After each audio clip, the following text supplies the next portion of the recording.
artist, the first 3 years, you don't know what's going on. So listen, this is what happens. Boom. Now you owe taxes from 3 years ago. But you never knew you owned it, so you just keep spending your money. Yeah. Then when them folks come with the audit or something, you stuck in the middle of the. Now you owe $2 million. You got $700,000. You just had $3-4 million, but you didn't spend your money. That's what happened with artists. It don't be you going broke.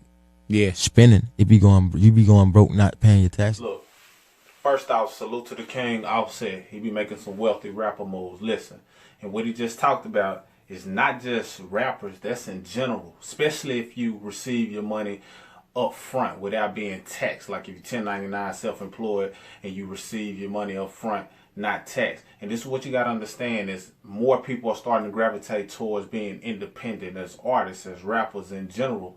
Financial literacy is a must.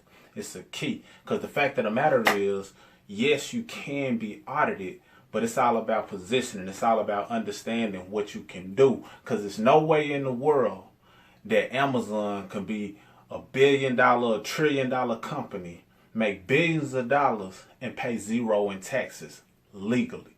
So the fact of the matter is, it's understanding what it is that they're doing and how you can apply no matter what level you're on. You see, you can be an independent artist that's not even well known, but the fact that you are an artist, you are a business entity. And if you understand that, you can operate as an individual, whether you're a sole proprietorship, whether you have an LLC, and you got your tax ID number in place.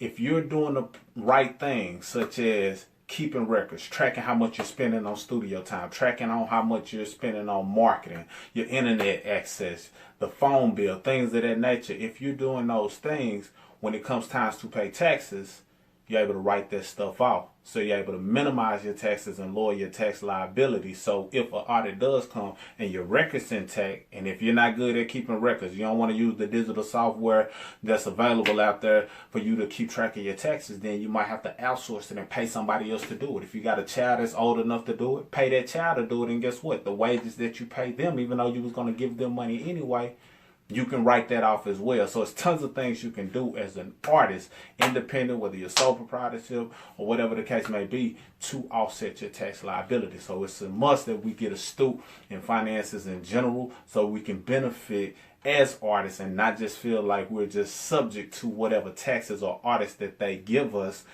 If we contest it and we got the right documentation, the right records, then we can legally pay little to no taxes, because that's how the wealthy do it. So I am Cinco Smith, and this is another segment of Wealthy Rapper Talk. Salute to Offset once again. He's making some wealthy rapper moves. Signing out.